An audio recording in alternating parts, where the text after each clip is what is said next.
TC Rádio, a rádio oficial de quem investe. Começa agora os 10 mil deles. O reality cast que faz o seu tempo render.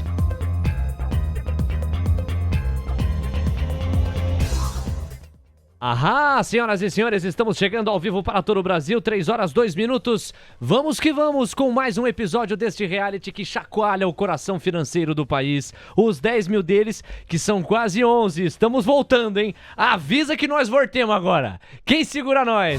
Então, vamos lá, ó, 10.900, alta de 1,6% da semana passada para esta. Cá estamos nós. Eu, um mero ser humano que quer entender melhor as flutuações de mercado e este cenário que carrega risco de liquidez com aperto monetário iminente nos Estados Unidos, risco fiscal iminente para o Brasil em qualquer contexto, qualquer época, qualquer ponto da história, risco geopolítico com a crise ucraniana e como os preços dos papéis vão se comportando neste glorioso samba. Quem me ajuda a entender esta parada é ele, Carlos Castrucci. Muito boa tarde, Carlão, tudo bem? Fala, Léo, tudo em ordem por aqui, né? O mercado tá bastante turbulento nessa última semana, bastante movimentação e a gente vai falar bastante sobre os principais acontecimentos, como que a nossa carteira tá desempenhando. Temos muitos assuntos para serem tratados e você do outro lado é quem dá sentido ao nosso trampo aqui. Então manda o seu alô pelo chat do YouTube, você que nos acompanha também pelo WhatsApp da TC Rádio, pode fazer mais esse episódio ficar de pé. Já são 83 capítulos deste reality aqui, dos 10 mil deles, ou seja, você tem a grande opção de construir diretamente esse 83º. Nossa carteira chega a quase 11 mil reais em franca recuperação, enquanto o Ibov no mesmo período avançou mais, 2,4% a 115.181 pontos. Hoje está amargando, a gente fala sempre ao vivo aqui às quintas-feiras, está amargando uma certa correção que reflete diretamente a questão do risco global diante de certos impasses que estão guiando o conflito geopolítico ucraniano. A maior alta da semana, BBAS3, o bom e velho Banco do Brasil. A maior baixa, Mobile, recuo de 13%. Você vai entender por quê. Para além da crise geopolítica que assola o planeta, vamos falar sobre o aperto monetário iminente dos Estados Unidos. Vamos falar também das questões que tocam o preço dos combustíveis aqui no Brasil e toda a agenda política que gira em torno disso. Você vai saber das flutuações cambiais, o fluxo estrangeiro tá jogando o dólar para baixo no Brasil. E ainda, nos destaques de hoje, a visita de Carlos Castrucci à Ambipar. Pô, meu, o cara foi lá, ficou 8 horas dentro da Ambipar. O que ele vai aprontar lá para conhecer o modelo de negócio? Você vai saber essas e outras a partir de agora. O Reality Cast que faz o seu tempo render tá começando. Este é o podcast Os 10 mil deles. Um reality que faz o seu tempo render. Então vamos lá, a gente abre os trabalhos já com tradição aqui, falando ao vivo pra galera, repercutindo o que tá rolando e trazendo as notícias que mais agitaram esta novela chamada Mercado Financeiro. Primeiro, registrar que o Ibovespa nesta quinta-feira, neste momento, 3 da tarde, falamos ao vivo, está em 114.094 pontos, quer dizer, muito próximo de perder o patamar dos 114 mil pontos, e eu vi desde cedo que essa tendência negativa foi se acentuando, enquanto se acentuava o desfecho menos diplomático da crise geopolítica ucraniana. A gente já teve idas e vindas, já vou colocar o Carlos na roda para a gente já temperar aqui um pouquinho com a opinião e percepção dele. A gente já teve momentos em que a crise geopolítica por lá estava apontando para um desfecho mais diplomático e moderado, e a gente já teve momentos como os atuais, os de hoje especificamente, em que vai se sugerindo um conflito maior, armado, se não já bélico e de guerra, porque não é o caso ainda, algo que, pelo menos nessa direção, pretende ir. Então o mercado ele vai oscilando de acordo com a tensão que esse desfecho mais pro bélico sugere e a tranquilidade que o desfecho mais diplomático sugere. É aquela história, né, Carlão? Bola de cristal ninguém tem, a gente não sabe o que vai rolar, isso tá sempre como pressuposto. Mas que o mercado tá oscilando muito a nível global em função dessa novela, isso não tem como negar, né? Léo, assim, de novo, vale a máxima de sempre, né? O mercado não tem medo de crise, ele tem medo de escuro, né? Então, enquanto a gente estiver nessa indefinição, nesse toma lá da cá, o mercado ele fica volátil e reagindo muito, com muita ênfase, né, às notícias, né? Então, a cada fato novo que sai, o mercado vai para um lado ou vai para o outro. Isso não só Brasil, mas mundo, né? Se a gente pegar aqui essa trajetória recente do Ibovespa nos últimos dias, desde a semana passada, do último episódio, bom, sexta-feira a gente teve a notícia de que Rússia ia invadir a Ucrânia. Aí a gente viu o petróleo disparando, bolsa aqui, se tirar a Petrobras, né, caindo bastante. Aí no final de semana parece que tudo melhorou, o cenário começou a melhorar na segunda, terça, quarta-feira. Hoje, de novo, já tem mais informações sobre a invasão.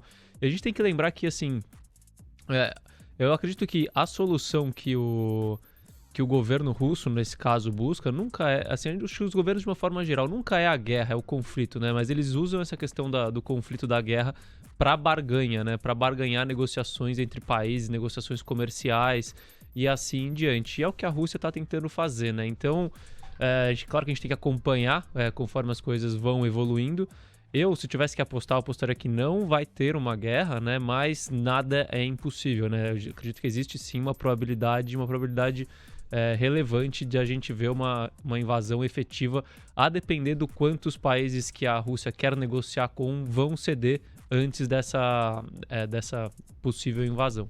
Ou seja, o Carlos, como todo e qualquer cidadão do mundo, está acompanhando a crise por lá. Hoje foi um dia muito carregado de urgentes, de destaques mais fortes por lá.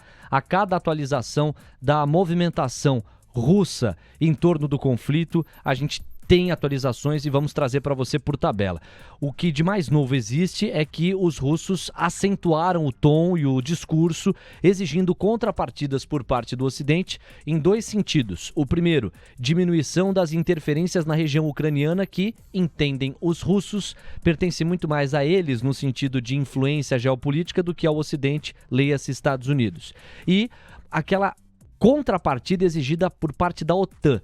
A Rússia quer que a OTAN deixe de penetrar, de circundar ali a região ucraniana e quer que a Ucrânia não faça parte do bloco. A gente lembra que a OTAN basicamente é um bloco de aliança militar e defesa mútua, de modo que quando algum país membro é atacado, todos os integrantes do bloco somam forças para defendê-lo. E isso daria à Ucrânia um poder bélico, um poder de disputa, de confronto, que, claro, preocupa os russos. Você imagine todo mundo, Alemanha, Estados Unidos, todo mundo se voltando contra a Rússia num eventual impasse. E nós lembramos que a Ucrânia é um objeto de desejo dos russos, não é de hoje. A região da Crimeia, por exemplo, ela sempre despertou muito interesse dos russos. Houve invasão exatamente dessa região para anexação ao território russo. Enfim, tem muito interesse naquela região e, acima de tudo, aquilo que pode redesenhar o que a gente se acostumou a chamar de ordem internacional, protocolar, normal, habitual, em que você tem os Estados Unidos, ainda que a China cada vez mais apareça para disputar esse tabuleiro, guiando basicamente as pautas a nível mundial, a nível internacional. Quero mandar um grande abraço para a galera que faz o programa junto com a gente aqui, galera que está ao vivo pelo chat do YouTube, obrigado pelo carinho, pega o link, espalha por aí, reavive os grupos de WhatsApp, que sempre vale a pena, e a galera aqui do nosso WhatsApp também participando. Carlos, a gente tem um ciclo de aperto monetário iminente nos Estados Unidos. Ontem foi divulgada a ata do FONC e a expectativa do texto é que ele viesse mais hawkish. Há quem classifique ou quem o tenha classificado como dovish, diante do que se esperava. Os derivativos, aqueles instrumentos financeiros que ajudam a gente a medir as expectativas do mercado lá para frente, chegaram a apontar, há não tanto tempo assim, a chance de 50 pontos base de alta já no dia 16 de março. Seria uma senhora porrada para a história da política monetária americana. Depois da ata de ontem, em que basicamente se reconhece que a inflação é um problema, mas não se admite compromisso com a magnitude das altas, o mercado já enfraqueceu parte das expectativas de 50 pontos base. Vindo 25 ou vindo 50, me parece que a questão estrutural é a mesma. A gente vai ver ciclo de altas nos Estados Unidos e tem impacto para quem investe aqui no Brasil. Perfeito, Léo. Assim, acho que vou separar aqui o raciocínio em algumas partes, né? Primeiro, quando você olha a ata da última reunião do FONC, você repara que realmente, assim, com relação às expectativas que o mercado estava colocando, ela veio, de certa forma, mais dovish, né? Ou seja, mais amena, não tão dura. Mas só que a gente tem que lembrar que essa ata ela é dos dias, acho que 25 ou 26, ou 26 e 27 de janeiro. E desde então a gente já teve, por exemplo, dados de inflação mais fortes do que o esperado nos Estados Unidos, dados de emprego, por exemplo, payroll mais forte do que o esperado, dados de atividade econômica, né? A gente viu vendas no varejo dos Estados Unidos vindo muito acima do esperado. Esse dado saiu ontem. Hoje a gente viu inflação... Ontem também, desculpa. A gente viu inflação ao produtor vindo com uma alta de 1% em janeiro contra uma expectativa de 0,5%. A gente tem essa questão do conflito ali na Rússia, entre Rússia e Ucrânia, pressionando o preço dos combustíveis, né, por causa do aumento do petróleo. A gente tem essa pressão também no preço do gás natural. Então eu acredito que assim, realmente o comunicado veio mais dovish, mas a gente tem que tomar muito cuidado para não acreditar que o que está naquele comunicado será o que a forma como o FONC vai atuar, né? Como o Fed vai decidir o caminho ali do aumento de juros, porque a gente está tendo vários fatores que jogam a favor de um aumento mais forte, de um aumento de 0,5 ponto percentual. Essa é a primeira parte do raciocínio que vale a gente ficar de olho, que a gente sabe que sempre que tem uma surpresa de aumento mais forte de juros, isso tende a impactar os ativos de risco global, de uma forma global, e no Brasil não é diferente. A segunda questão aqui que eu acho que vale a gente ficar bem de olho, que inclusive eu vi o Ferri falando hoje de manhã ali no Expresso da Manhã, assim, vai aumentar de 0 para nada, e eu concordo, né? É isso, entendeu? Então, vai subir de 0,25, vai subir 0,5%. O que isso impacta efetivamente, né? Impacta muito pouco, porque você está saindo de um intervalo de 0 a 0,25 para ou 0,25 a 0,5 ou 0,5 a 0,75 do Fed Funds Rate. Ou seja, é abaixo de 1%, é abaixo da meta da inflação, ainda é algo muito baixo. Então, isso por si só não impacta no valuation dos ativos. O que pode impactar é nas expectativas do mercado, né? Então, o mais importante do que o quanto o Fed vai subir na próxima reunião é o como ele vai conduzir essa situação e como que ele vai ancorar as expectativas do mercado. Então, eu acredito que mais importante do que a decisão em si vai ser o discurso do Jerome Powell logo após a decisão do FONC. Ou seja, para além da decisão, o tom que vai ser adotado pelo presidente do Banco Central americano na sequência. Bom, Carlos, falamos de, então, inflação, à medida que tocamos nessa questão do ciclo do aperto monetário nos Estados Unidos, falamos da crise geopolítica lá na Ucrânia. Quando a gente volta a olhar para o Brasil, rolou um placar elástico de 6-1 em favor do encaminhamento, da sequência no processo de privatização da Eletrobras. Que novela, hein? Pensar que o primeiro passo para a privatização foi dado, lembra quando? 2017, ainda vivíamos o governo Michel Temer, e a primeira sinalização para a privatização foi dada. E aí vai novela, vem novela, passa vento, volta vento, agora por 6-1 vai haver sequência. Muita gente que acompanha de perto essa história entende que vai rolar, que não tem como não rolar, que a assimetria é muito mais em favor de rolar do que de não rolar. Você também acompanha essa história? Eu acompanhei, assim, claro que eu não acompanho tão de perto a questão da Eletrobras, mas, assim, foi uma sinalização positiva, né? Agora o que eu ia pontuar, assim, você vê como é uma coisa, acho que é uma peculiaridade do Brasil, né? Talvez demore mais para se confirmar um evento, né? Quando a gente fala de estatais, ou seja, para você ganhar dinheiro apostando num evento, do que para convergência de fundamento, né? A gente tá falando de 4 anos, aí, mais de 4 anos de novela até acontecer um evento único para conseguir destravar o valor da Eletrobras. Acho que aí vale a questão do quanto é importante a gente ter cautela na hora de operar evento e tentar focar sempre em fundamento, porque pode demorar muito e pode não acontecer, ainda mais a depender de políticos, né, de Brasília. A gente sabe que o processo é muito burocrático e vai envolver todas as esferas sempre, né? Então, é o executivo, é o legislativo, é o judiciário, vai para todas as esferas, mas agora a gente teve um passo bem importante, e eu acho que não só a questão da Eletrobras, que claro que é muito positivo para a Eletrobras, mas também a questão talvez do apetite do Congresso para passar alguns tipos de pautas que são pró-economia, né, pró-mercado. Isso pode ser um indicativo positivo, né? Claro que, assim, para mudar de opinião lá no Congresso do dia para a noite, né? Tudo depende dos interesses envolvidos, mas não deixa de ser uma sinalização positiva para o mercado de uma forma geral.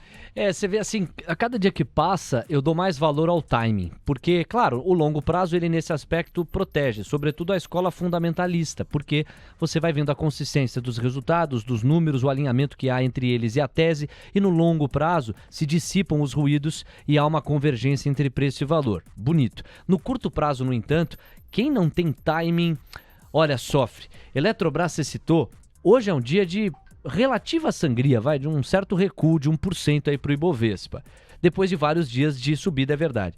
A despeito disso, a Eletrobras tem nos papéis ordinários e preferenciais os únicos papéis que praticamente não caem entre as blue chips. Só o Banco do Brasil está acompanhando esse movimento, ainda que com proporção menor, e os papéis da Suzano. Todos os outros estão caindo. A Eletrobras, nesta semana, já acumula uma alta próxima de 6%. Quer dizer, foi o timing da votação e de uma digestão positiva que o mercado fez, sugerindo, então, que vai haver, de fato, uma concretização, um encaminhamento mais concreto da privatização da companhia. Timing é tudo. Tanto que você, Carlos, até revelou ao longo do segundo semestre do ano passado que uma das melhorias, um dos aperfeiçoamentos na gestão de recursos que você encabeça é cruzar a linha fundamentalista com o timing da compra e da venda dos papéis. Ou seja, é como se você usasse o curto prazo a seu favor para fortalecer a estratégia de médio e longo prazo. Perfeito, Léo. Ainda mais assim, primeiro falando de novo de Eletrobras, quando a gente trata de um caso de evento, né? Você vê que o evento pode acabar demorando bastante. Vale só o destaque aqui, assim, a Eletrobras ainda não foi privatizada, claro. Mas em sendo privatizada, é uma baita empresa para se começar a olhar na questão do fundamento e não de evento, porque a empresa tem ativos muito bons, muito qualificados, uma capacidade de se desfazer de ativos que ela não quer operar também, então tem muito caixa para gerar aí, ganho de eficiência. Então é uma empresa que vale acompanhar a partir do momento que estiver privatizada, se você não quiser apostar no evento de privatização, é claro. Falando da questão do timing, né? É claro que assim, o suprassumo de tudo seria a gente acertar no fundamento e no timing, né? Mas a gente sabe que acertar isso 100% das vezes é humanamente impossível. Eu acho que para a máquina também é impossível, ninguém vai acertar. A gente sabe que jogo do investimento é um jogo de probabilidades, tem que estar mais certo do que errado e ganhar mais do que perder, para ali no longo prazo você conseguir ter um retorno satisfatório que faça sentido correr o risco de se investir em ações. Mas sim, eu acredito que se você tiver alguns tipos de ferramenta para te auxiliar em timing, né? Então eu vou dar um exemplo aqui do que eu tenho feito, né? Então assim, eu acredito que tem duas questões de momentum que a gente chama, né? Momentum do que pode impactar o preço do ativo. Uma questão é momentum de resultados, né? Que é algo que eu tenho prestado um pouco mais atenção. Então, eu vou explicar que cada um tem o seu tipo de estratégia, mas como que eu sempre trabalhei, né? Eu faço as projeções, faço toda a análise fundamentalista, as projeções para as empresas que eu pretendo comprar. E aí, o que eu olho? Eu olho 2 pontos, né? O quanto está precificado hoje, o quanto deveria ser o preço daqui a 3 anos, né? Isso baseado em todas as premissas que eu tenho, fluxo de crescimento caixa, de lucro, de fluxo de caixa, taxa de desconto e assim em diante. Só que o que eu nunca parei para olhar... Então, assim, quer dizer que eu olhando alguma outra coisa, vai mudar esse resultado aqui? Não necessariamente. Mas só que uma coisa que eu nunca parei para olhar é, por exemplo, essa empresa daqui a 3 anos ela vai estar entregando um baita resultado. Mas daqui a 1 ano o resultado vai estar inferior ao resultado desse ano. Então, nesse primeiro ano é muito provável que a ação sofra, entendeu? Porque a gente vai ver um momentum de earnings, né? Um momentum de resultados adverso, isso tende a impactar negativamente a empresa. Então a primeira questão que eu olho é essa: será que o momentum dos resultados da empresa tá bom? Ou seja, será que a empresa tende a crescer resultados já nesse primeiro ano? Ou será que é melhor eu esperar um pouco, acompanhar conforme a empresa vai evoluindo, eu vou acompanhando de perto? E aí, quando ela voltar a entregar crescimento, melhoria de resultado, não necessariamente crescimento de lucro, eu volto a investir mais, eu começo a investir mais forte, entendeu? Então esse é o primeiro ponto que às vezes faz sentido e também vai muito na casa da análise fundamentalista aqui ainda, né? Antes do segundo, que é basicamente você ter a capacidade de olhar para uma empresa no horizonte de 3, 4 anos e ao mesmo tempo ter a sensibilidade de entender que apesar de você encontrar esse horizonte daqui a 3 ou 4 anos, você sabe que o primeiro ano e meio tendem a ser mais sofríveis para aquela empresa num determinado contexto. Então isso não amassa a tese, isso não amassa o racional, mas te convida a esperar a montagem de posição. Basicamente é isso. Perfeito. Ou mesmo você monta, por exemplo, vamos supor que eu trabalho com alocação alvo num papel, né? E então vamos supor que a minha alocação alvo numa determinada ação é 10%. Mas, bom, assim, o earnings momentum não tá ruim. Então vou comprar 5 e vou esperar. Né? Deixa eu ver se melhora esse cenário, porque também earnings momentum é assim, né? A gente sabe que com expectativa e do nada pode virar, né? Então, por exemplo, eu vou dar um exemplo prático aqui. Facebook, né? O earnings momentum de Facebook tá horrível. Assim, esse ano promete entregar uma queda de lucro ali de 2 dígitos alto, tá? Comparação entre 2022 e 2021 fechado, segundo as minhas projeções, que podem estar erradas também. Sim. Então o Earnings Momentum tá horrível.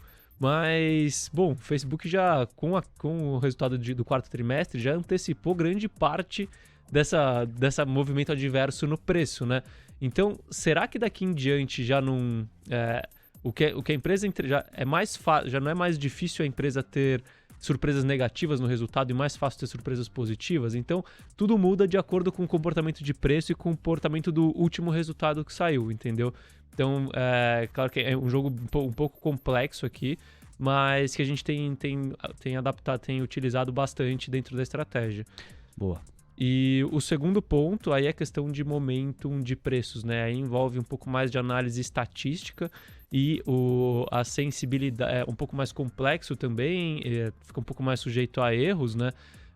Mas a gente está utilizando então uma ferramenta que a gente desenvolveu para saber se a gente leva a nossa alocação até a alocação ideal que a gente quer da ação, ou se a gente deixa a ação subalocada de acordo com o que essa ferramenta indica, entendeu? Então isso tende a tirar um pouco de volatilidade das operações do fundo de uma forma geral. Sim.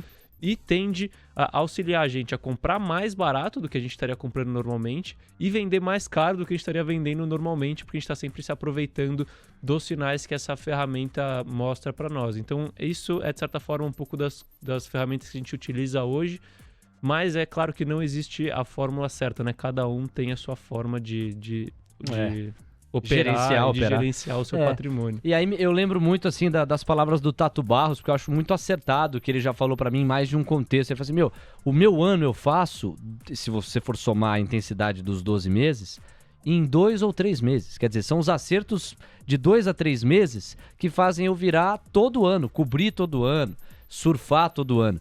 O que significa que nos outros 9, ou é lado ou é porrada. A diferença está em você estopar na hora mais imediata, quando a tese vai sendo batida, e de você aproveitar a onda quando ela se forma a seu favor, né? Tem muito mais a ver com isso. Poxa, se esse que é um raciocínio de trader, de curto prazo, de pegar a onda de hoje ou da semana que vem, se você puder extrair o melhor da essência que esse eixo tem para cruzar com o melhor da essência que o eixo fundamentalista tem, que é justamente esse, né, da consistência, dos dados, dos fundamentos, do aprofundamento do modelo de negócio, putz, aí você tá num cenário muito legal mesmo, né, num dos mundos mais legais de investir. Ó, eu tô dando uma olhada aqui nas Blue Chips e vai ser o gancho para eu colocar a primeira participação que chega para você responder, Carlos, que é o seguinte: a gente tá vendo hoje especificamente uma queda muito forte do quarteto de ferro. De um lado você teve tombo na cotação do minério de ferro lá na China, tanto em Dalian quanto em Qingdao. E isso vai tendo os seus reflexos. Vale está caindo 4%, pô, é uma senhora queda, são R$ 3,55 por papel, R$ 85,94 agora. Uzi Minas acompanha, queda de 3,5% a 14,94. Aí a gente vê Gerdau caindo quase 5%, 4,6% de recuo, 26,20, e CSN caindo 4,75%. Na semana, CSN já acumula um recuo de 9,21%. Eu tô pegando esse gancho porque no episódio passado, você falou que se houvesse uma assimetria, essa assimetria era muito mais favorável para uma queda no minério de ferro do que para uma apreciação. Eu lembro que até chegaram perguntas àquela altura, perguntando sobre montagem de posição em commodities. Você falou, olha, a onda até pode rolar, mas hoje a probabilidade de cair, de sofrer uma correção é maior do que o contrário. É um pouco do que a realidade vai confirmando essa semana. Quer dizer, o minério de ferro saiu de 150 toneladas para 130 muito rápido. E se a gente tiver um desfecho moderado, diplomático nessa crise ucraniana e a retirada das sanções dos Estados Unidos para cima do Irã, que pode destravar a oferta, o mesmo movimento a gente deve ver no petróleo, né, Carlos? Perfeito, Léo. Você colocou muito bem e resgatou o que a gente falou no episódio passado, é justamente isso, né? Empresas de commodities, assim, é claro que no longo prazo, se é uma empresa eficiente, ela tende a ganhar dinheiro, né? Mas quando a gente fala de curto prazo, curto e médio, né? Você depende, elas são o que a gente chama de novo, de price takers, né? Ou seja, ela não faz o preço da commodity, ela aceita o preço da commodity e vende por aquilo. Ela produz, né? Produz e vende pelo que estão dispostos a pagar, né? Não pelo que ela está disposta a vender. E então, quando você tem uma correção nas commodities, quando é o caso que a gente está vendo agora nas commodities metálicas, acho que hoje, de uma forma geral, as commodities estão caindo, a gente vê uma correção direta no preço dos ativos, porque eles têm uma correlação gigantesca com a commodity que eles produzem. E quando você fala do petróleo, É bem por aí mesmo, tá, Léo? Assim, é o que eu falei, eu não tento prever para onde o preço de commodity vai. Isso é a minha abordagem, né? Porque tem muito mais variável do que a gente consegue controlar. O que eu tento ver é tá acima ou tá abaixo do preço de equilíbrio e quais são os interesses envolvidos em manter acima ou abaixo desse patamar que o commodity está sendo negociado hoje. E quando a gente fala do petróleo, então aqui, primeiro você tem a questão do conflito entre Rússia e Ucrânia, né? Então, eu acredito que o preço já está, de certa forma, já está embutindo um potencial conflito e restrição na oferta de petróleo. Se tiver a guerra, deve subir mais, eu acredito. Claro. Mas se não tiver, assim, eu acho que cai mais se não tiver do que sobe mais do que se tiver. Aí você pega a questão de interesses, né? De novo, essa questão eu já falei em alguns episódios aqui. Os Estados Unidos quer petróleo alto? Não quer. Interessa. Não quer. E tem como produzir mais. E tem como liberar a oferta, como é o caso do Irã. A Europa quer petróleo alto? De jeito nenhum. Não quer. A China quer petróleo alto? Não quer. Também não. O próprio OPEP quer petróleo muito alto? Não quer, porque senão ele estimula a oferta de outras pessoas, criação de oferta, né? Então, ou seja, de capacidade produtiva. Então, a gente tem muito mais interesse, falando em médio prazo, de levar o petróleo para baixo do que de levar o petróleo para cima, entendeu? E são os principais governos e potências mundiais lutando, de certa forma, para conter a inflação e o petróleo é um dos grandes influenciadores da inflação, né? E a gente vê o quanto esse interesse alinhado de governos é capaz de mexer com a economia. Vi de pandemia, que estava todo mundo alinhado em resgatar a economia e a economia foi super bem logo no pós-pandemia porque todo mundo optou por injetar estímulos e coisas uniram forças para conseguir resgatar a economia. Agora o problema mundial é a inflação. Será que eles não vão agir em conjunto para frear essa inflação, entendeu? Então, assim, para mim, e fora isso, o petróleo está acima do seu preço de equilíbrio. Então, para mim, a simetria é muito mais para baixo do que para cima no caso do petróleo. Mais do que no minério até. Mais do que no minério. O minério sofreu uma correção, vamos combinar, forte, né? Sai de 150 para 130, a gente tá falando de quanto? Mais do que uns 15% de correção? 15%, 18% de correção.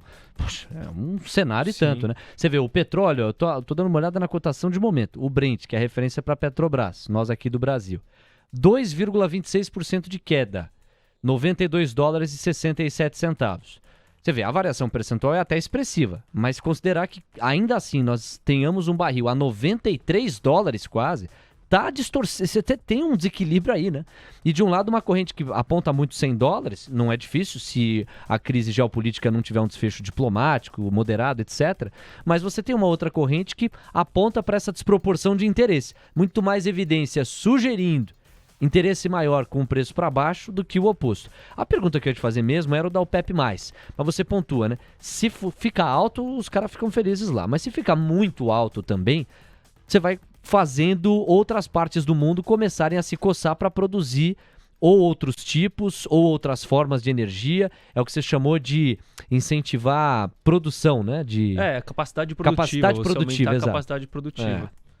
Foi o que a gente viu, por exemplo, ali no começo dos anos 2000, foi justamente isso, né? A gente viu o petróleo muito alto por algum tempo, né? Principalmente no boom de commodities.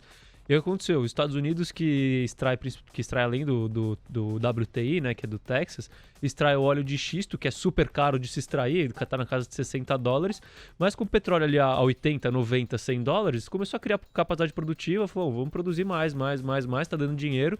E aí o que aconteceu foi depois ali de 2010 até 2020, o petróleo para baixo, dificilmente passava dos $60. Por quê? Porque isso tinha capacidade produtiva em excesso e os Estados Unidos deixou de ser um importador de petróleo para ser um exportador de óleo combustível, né? Então, você vê como assim, o petróleo alto por muito tempo, ele leva a essa criação de capacidade produtiva, esse aumento de oferta estrutural, que é diferente do pontual, que é o que a gente está vendo agora, e aí isso pode atrapalhar quem são os players mais eficientes de petróleo pro longo prazo, né? Então você pega, por exemplo, uma Arábia Saudita, sei lá, ou uma própria Petrobras, né, com pré-sal, que tem o custo de extração de petróleo abaixo de $10. Sim. Você quer estimular o cara que não tem nenhuma eficiência, que produza $60 o óleo de xisto ou o petróleo, qualquer um que seja, para competir com você pela demanda que é limitada, né, e que cresce a passos lentos, ou até pode decrescer de acordo com, Não, né? com os negócios com as políticas sustentáveis do governo? Não. Então, pode ser que assim, não faça sentido para eles manter esse patamar de preço. Muito bem, primeira meia hora, ó. Passou assim no Instalar? Bora mergulhar então nas companhias. Tem muita informação nesse sentido para você também. Este é o podcast Os 10 Mil Deles. O reality que faz o seu tempo render. Esta trilha maravilhosa. Comandando a nave mãe aqui, temos Catarina Kobayashi, André Dias, é o time de Leonardo Pinheiro dando show, dando toque. E você conosco até as 4 da tarde, já. Diego Kerber, Mariana Galvão, Gabriel Medina, dando sequência à cobertura campeã da sua TC Rádio. Mandando um abraço aqui, ó, DDD 31. O Marcelão tá com a gente, abraço pra ele. DDD 24 pro Leandro Figueiredo. Formamos uma bela dupla, hein, Leandro? Um abraço pra você. Quem mais, ó? DDD 42, o Fernando Voigt, também por aqui. Tá com foto de empresário bem-sucedido aqui no WhatsApp. O CMDT Freitas. Alô, Freitas! Nome de gente grande também, só tem ouvinte chique aqui.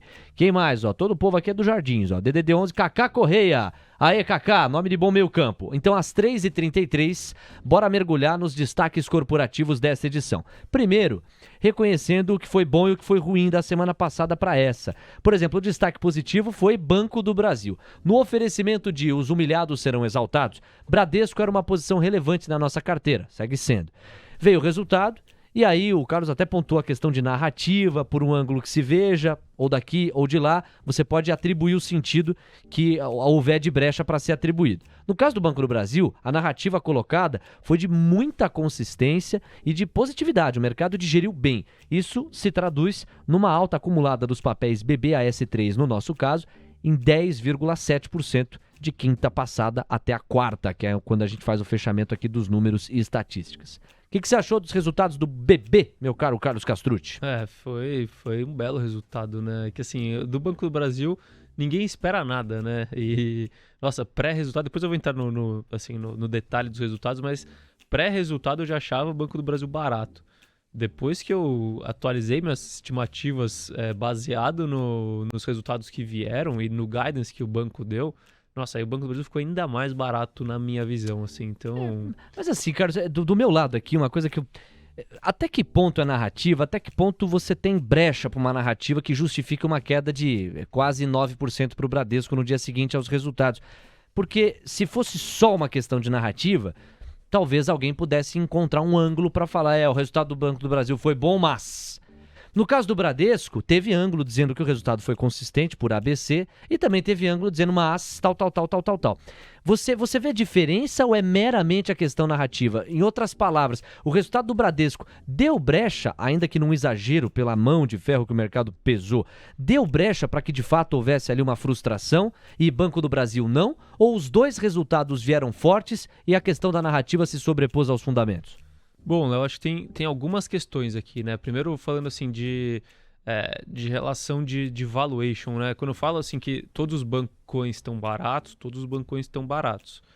Mas o Banco do Brasil, o desconto de Banco do Brasil perante o seu histórico de desconto perante os bancos privados estava muito acima da média, entendeu? Sim. Então é isso, assim, a ausência de surpresas negativas já é um fator positivo no caso do Banco do Brasil, só para valuation relativo entre Banco do Brasil e bancos privados. Perfeito. Então, tem essa primeira questão. Segunda questão falando de resultados do Bradesco, né? Assim, o resultado do Bradesco realmente, assim, eu falo, pro longo prazo, você vê que muda nada, sabe? Assim, foi uma coisa pontual aqui, uma coisa pontual ali, que afetou o resultado do quarto trimestre, que não tirou a solidez do resultado, mas que fez o resultado ficar aquém das expectativas.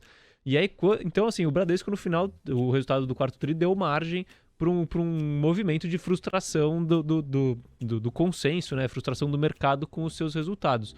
Mudou para o longo prazo? Na minha visão, não mudou. O Bradesco continua estando num patamar atrativo.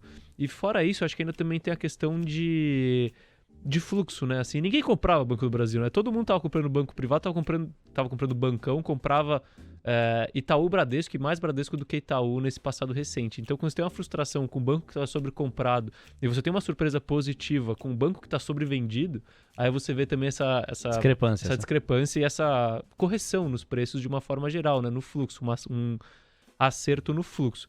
Então, assim, em panorama geral, assim, foi mais ou menos isso, tá? Perfeito. Muito legal. Deixa eu te complementar, porque a gente vai mergulhar nos fundamentos, tá? Do Banco do Brasil. O Carlos vai fazer um mergulho aqui pra gente ir entendendo algumas das linhas dos resultados. Mas, assim, um comentário. Você disse que ouviu a participação do Ferri hoje pela manhã. E há um momento em que ele provoca no quesito bancos. Claro, o Ferri, nós conhecemos, ele tem um mindset de investidor que é para o curto prazo. Quer dizer, um cara que está muito mais a fim de surfar as ondas que o curto prazo oferece do que se preocupar com o fundamento e a visão de médio e longo prazo da empresa. Isso não quer dizer que ele mesmo, Ferri, e ele já fala isso em algumas ocasiões, que ele não olhe zero fundamento. Não, ele olha, ele dá uma olhada sim em alguns fundamentos e ele tem raciocínio de médio prazo com alguns papéis sim. Eu tô fazendo essa contextualização porque mais cedo ele chegou para mim, pra molecada que estava aqui, enfim, pro estúdio como um todo, e levantou meio com que banco cada um de nós estávamos. E aí ele rapidamente constatou que a maioria estava muito mais nos bancos recentes, os digitais, Nubanks e afins, do que nos bancos tradicionais. E colocou para apoiar o racional dele que essa era uma evidência de que, pensando no médio e longo prazo, os bancões tradicionais tendem a ter um desafio muito grande pensando em carteira de clientes, que não é um problema para o hoje, mas é um problema para o longo prazo. Você há pouco falou de Bradesco e do próprio Banco do Brasil com a perspectiva do longo prazo. Em que medida isso te preocupa? Parar a molecada e ver que essa molecada está mais nos outros bancos do que nesses mais tradicionais. Isso deve ser uma preocupação para quem investe fundamentalmente no longo prazo nesses bancões? Léo, claro que tem que ser um fator de risco, né? Que tem que ser considerado na hora de fazer as suas análises, né? Mas, inclusive, eu sou um ouvinte fiel de vocês, eu estava ouvindo essa parte, então eu sei que você tem conta no Nubank. Mas aí vai a questão, né? Você tem conta no Nubank hoje, cartão de crédito no Nubank, né? Agora... Mas eu não posso pedir crédito pro Nubank. Não, agora você já é bem sucedido, né? Mas você está acumulando seu patrimônio aqui, né? Vai ficar ali multimilionário.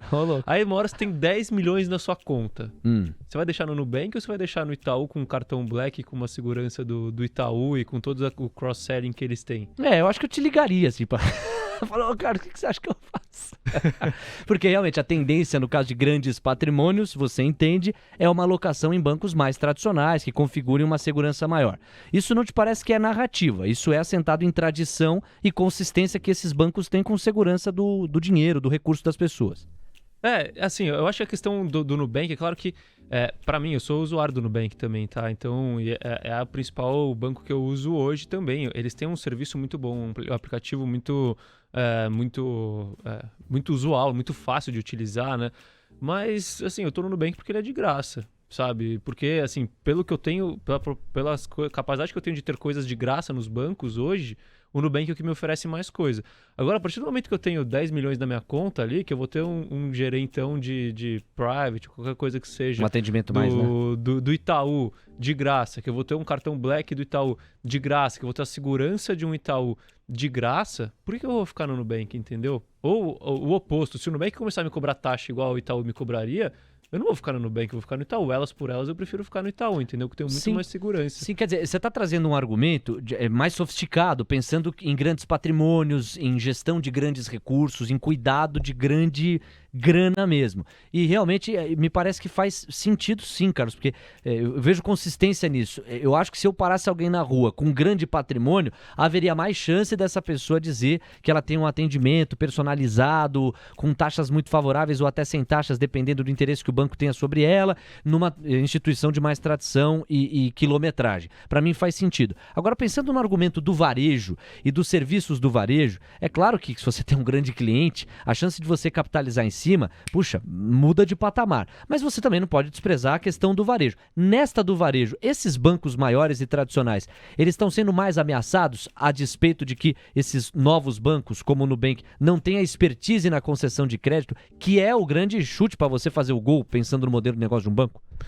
Então, aí vai entrar essa questão, né? Então, assim, aí vai... Primeiro, o quanto que o cliente pessoa física de varejo, né? A gente está indo para um nicho específico. Outro nicho, gera, participa no resultado de um banco efetivamente, né? Principalmente quando a gente está falando aqui do que o Nubank faz hoje, né? Que é serviço, né?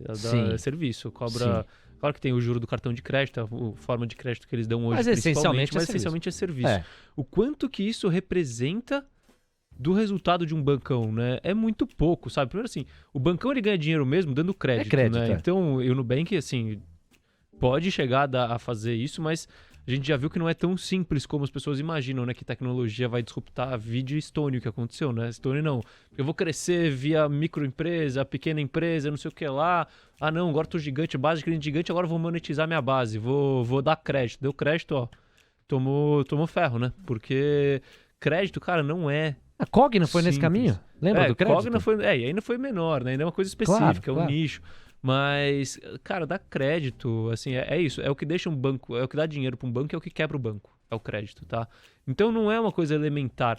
E quem vai recorrer ao crédito do Nubank ou da Stone hoje, né? Claro que isso pode mudar. Quem não conseguiu crédito nos outros lugares. Se ele não conseguiu crédito nos outros lugares, provavelmente o risco de crédito dele é muito mais alto, concorda? Concordo. Então, assim...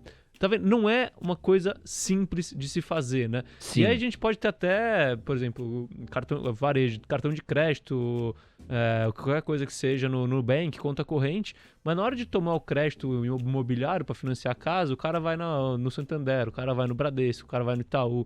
Então os grandes créditos de pessoa física ainda continuam estando com as pessoas, assim, nos bancões, entendeu? Então é claro que existe uma baita ameaça aí, mas para mim essa ameaça ela é muito pequena perto do que os bancões podem ganhar de dinheiro. Quero agradecer aqui a forte audiência que a gente vai tendo pelo YouTube, a participação da galera também no WhatsApp, mandar um abraço pro Hugo Leonardo Braga, alô Xará, salve Belzonte, tá sempre acompanhando o nosso conteúdo aqui.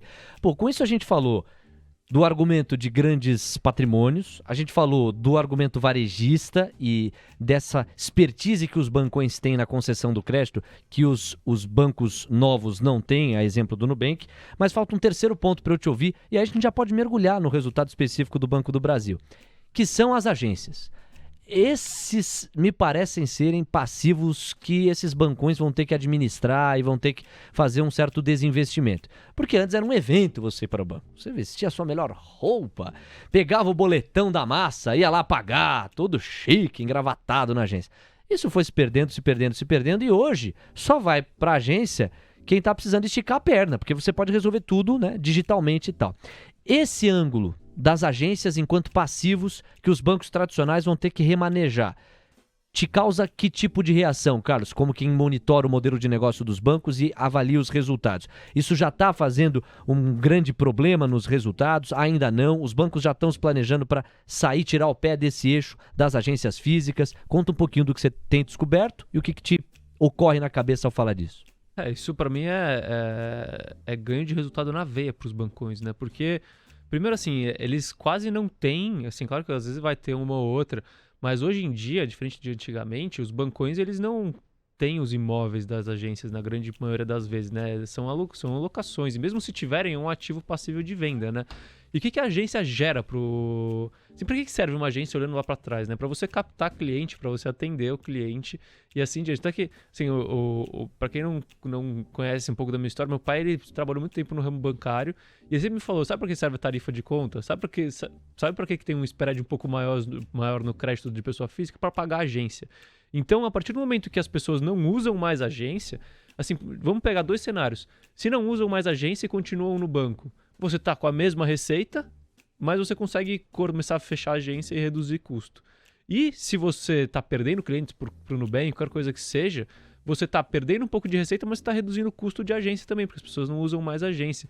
Então, na verdade, a questão da obsolescência das agências é um fator redutor de despesas operacionais para o banco. Então é algo positivo para o banco, porque isso a gente está vendo no movimento, né? Tanto de Banco do Brasil, de Itaú, de Bradesco, até mesmo Santander, todos estão reduzindo a agência ano após ano e isso é ganho de resultado na veia para os bancos, é menos despesa no final das contas. Às 3h46, boa, mergulhamos então no setor bancário, acho que foi um belo overview para conhecer mais do teu racional e dos teus argumentos. Vamos então, porque o tempo urge, bicho. Já são 3h46. Vamos mergulhar nos resultados específicos de Banco do Brasil. Faz um resumo aí das 2 ou 3 coisas que mais te chamaram a atenção, Carlos. E a gente vai tabelando aqui para entender direitinho, porque nós vamos entrar agora no campo da contabilidade. Fala aí.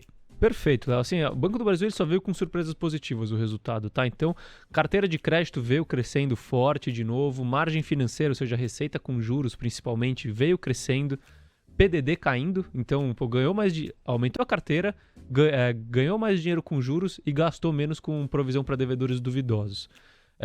Quando a gente fala de inadimplência do Banco do Brasil caiu. É importante destacar a diferença do Banco do Brasil para os outros bancos, para os bancos privados, que é a questão da característica do crédito dado, né? Eles têm uma atuação muito forte no mercado rural, do agronegócio. Então, o Banco do Brasil ele opera com spreads menores e, por ser um banco estatal também, onde o objetivo não é só ganhar dinheiro, ele corre muito menos risco, né? Porque ele não tem obrigação de crescer e assim diante. Então a carteira de crédito do Banco do Brasil ela é muito mais conservadora do que a carteira de crédito dos bancos privados. Então, a gente viu a inadimplência caindo, enquanto a inadimplência dos outros bancos acabou subindo nesse trimestre, o que já era amplamente esperado. Ou né? seja, diminuição nas provisões, aumento na carteira do crédito e crescimento registrado. Um saldo bem positivo até aqui. Isso.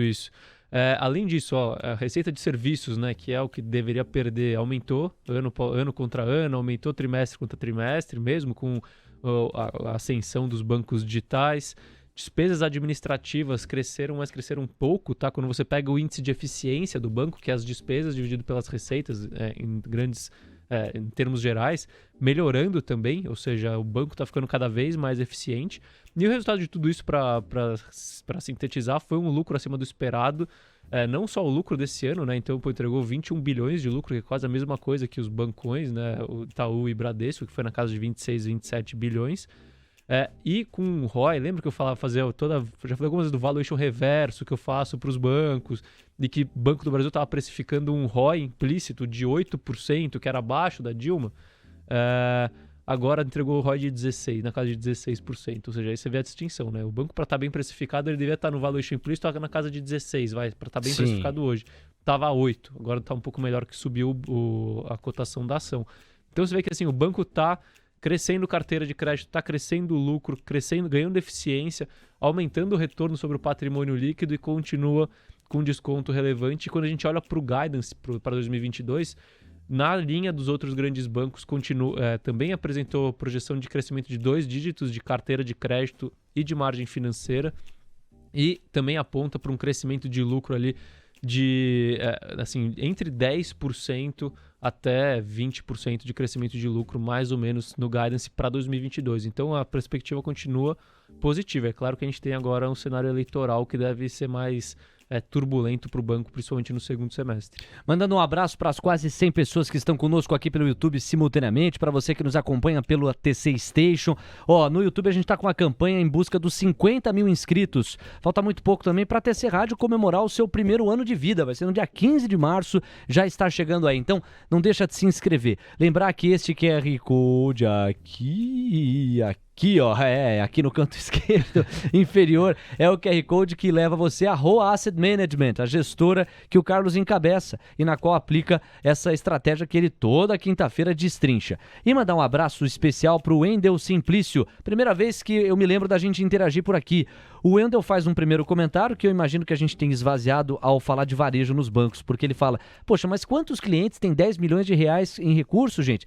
Isso é irrelevante para a tese dos bancos digitais. E logo na sequência a gente fala da questão do varejo, então eu imagino que essa questão tenha sido contemplada. Mas uma segunda provocação, no melhor sentido da expressão aqui que o Wendel faz, Carlos, mas quem tem um alto patrimônio em investimento, ou quem tem um alto patrimônio, volta o olhar para investimento em fundos ou em bolsa. Será mesmo que essa grana toda ficaria alocada num banco? E aí você tem mais experiência nessa área para manejar. Faz sentido para mim que um patrimônio alto, assim, de 10 milhões, não fique acomodado mofando no banco. Mas o próprio banco, até onde eu arrisco dizer, ele vai oferecer uma condição para alocar aquele capital de acordo com o perfil de quem tem esse patrimônio, inclusive com uma pegada meio multimercado, um pouquinho para bolsa, um pouquinho para lá. Também existe esse tipo de assistência e ele ajuda muita gente a se guiar, né? Claro. Assim, acho que vale a distinção, né? Quando eu falo, o cliente de 10 milhões, não é que ele vai botar 10 milhões no CDB do Itaú, entendeu? É que ele vai, assim, pela segurança, pela perspectiva de segurança pelo atendimento e pelos benefícios que um bancão pode trazer, ele vai deixar o dinheiro dele sendo custodiado no bancão, né? Isso não significa que o dinheiro dele vai estar aplicado em CDB do bancão, mas significa que vai estar em ações pelo que o banco assessor dele indicar, que o gerente dele indicar, em fundos que o gerente dele indicar, e assim em diante. Mas acho que vale só um ponto aqui, que quando eu dei o exemplo do cliente de 10 milhões, não é exatamente o que esse cliente gera de resultado para o banco. É assim, bom, eu com 10 mil reais eu vou ficar no Nubank, mas se eu tenho 1 milhão para receber, eu vou querer receber no Nubank e ficar lá sem atendimento, ou eu vou querer ir para um bancão onde eu tenho muito mais coisa de graça, só que lá, entendeu? Então é a questão do nível de serviço que você tem, né? Então, eu vou pegar o exemplo do cliente de 10 milhões. O cara de 10 milhões, ele não tem só dinheiro, né? Provavelmente o cara é empresário. Aí ele vai abrir junto com a conta dele, a conta da empresa. Aí com a conta dele, ele consegue pegar crédito para a empresa. Então, tem várias coisas que o bancão oferece, fora a questão da segurança, que dificilmente vai fazer um cara de 10 milhões, né, um cara que ganha dinheiro, ficar no Nubank, né? Porque o Nubank o que ele vale é a facilidade e a gratuidade, só isso, né? Sim. Mas não tem nada de serviço agregado adicional hoje, pelo menos. Abração pro Wendel Simplício. Tem nome de artilheiro o Wendel, hein, rapaz? Um abração pra ele. Olha, são 3h52. Ai, rapaz, o relógio aperta. É o seguinte, o senhor que decide. O senhor quer falar de Mobile com um pouquinho mais de tempo? E eu tenho algumas perguntas aqui. Ou a gente fala da visita da Ambipar? Tá com você, vai. Pode fazer as perguntas aí. Tá. O Mobile não tem nenhum fato. Nenhum fato, né? Não, Porque não. foi o que mais caiu da nossa carteira, ó. A gente tem um recuo de 13,1% no acumulado. Os papéis MBLY3 são papéis ordinários da Mobile. Mobile, para quem não sabe, é aquela companhia que está voltada para móveis, certo? Isso. É o e-commerce de móveis, né? Essa daí eu já falei, né? Varejo, construção e tech. É tudo que... É o combo do mal, né? É o combo do mal, né? E small cap ainda. Virou micro cap com esse valor aí. Então, assim, é uma pimentinha na nossa carteira, né? Tem 0,5%, 1%, mas eu acredito que tem perspectivas muito boas lá pra frente. Uma empresa que evoluiu bem rápido, mas tem muito a evoluir ainda. A crescer ainda. Eu quis aprofundar porque tem algumas perguntas que estão chegando nessa direção aqui. Olha o combo, né? É varejo, É mercado de construção. construção, né? isso, e é tech. E é tudo que anda meio travadinho. E é small cap ainda, tem o quarto combo aí. Pois é, mas virou micro agora Virou com esse micro. senhor tombo. Então você vê um combo, né, de azedo mesmo pra galera.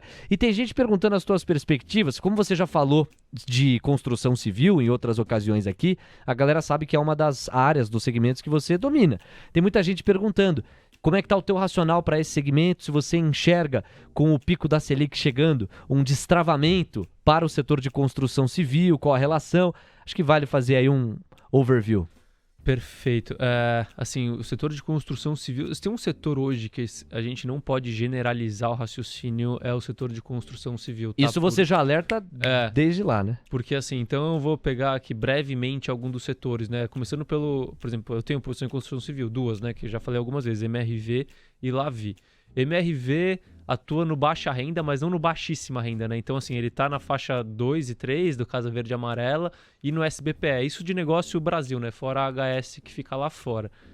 Esse segmento, ele é muito mais resiliente, porque você tá resolvendo questão de déficit habitacional e você tem, caso o juro suba muito, você faz todos os seus projetos por FGTS, no caso na Casa Verde e Amarela, e aí você tem subsídio, você tem travamento de taxa de juros. E outro ponto importante, você não corre risco de crédito, né? Porque a partir do momento que você... Vamos supor, eu estou produzindo aqui um edifício no Casa Verde e Amarela. Aí chega o Léo e fala, quero comprar um apartamento. Fala, bom, legal.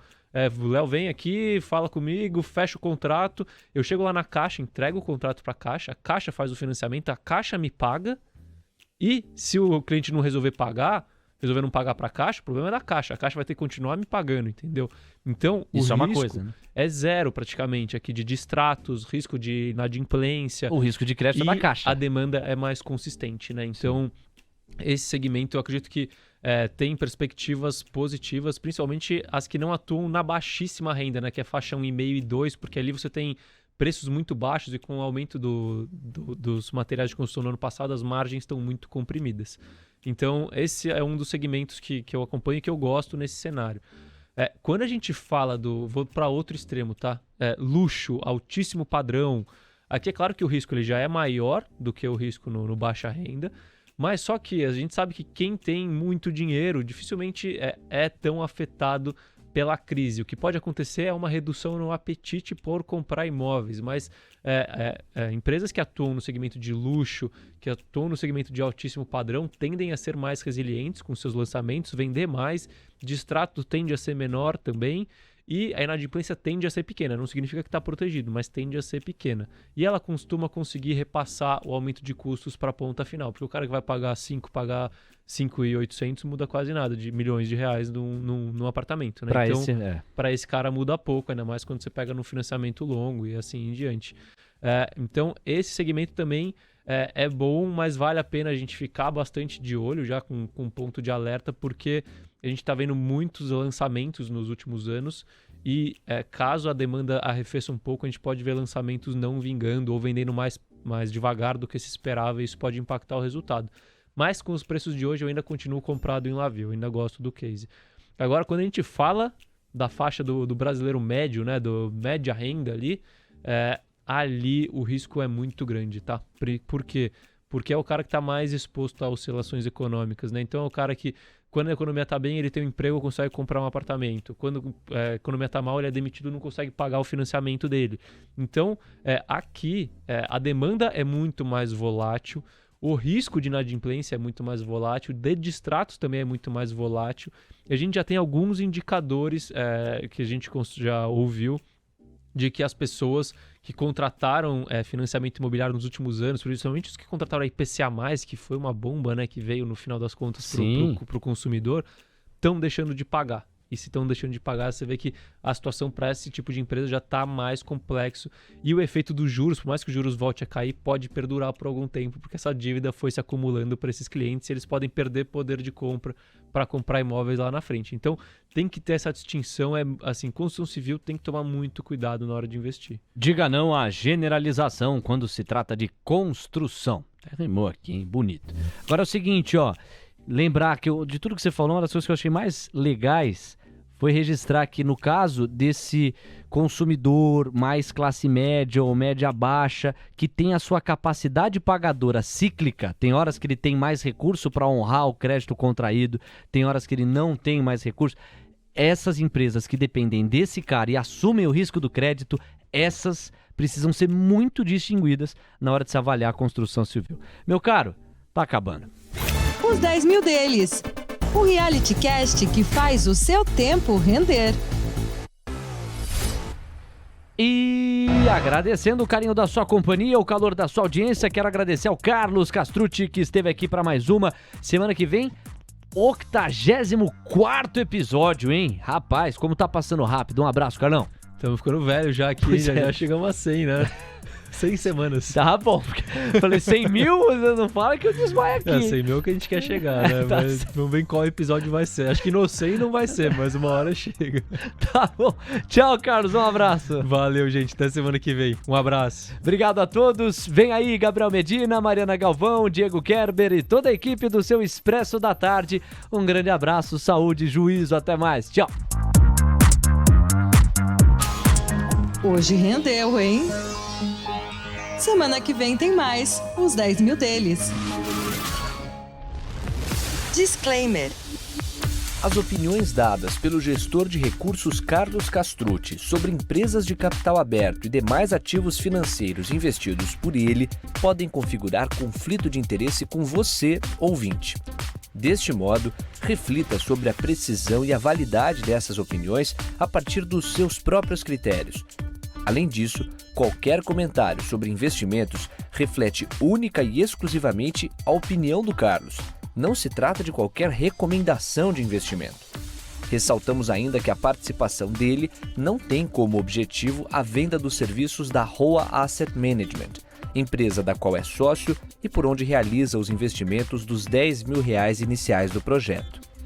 O investimento destes recursos vem sendo realizado pelo Carlos da mesma forma como são investidos os recursos dos clientes da Roa.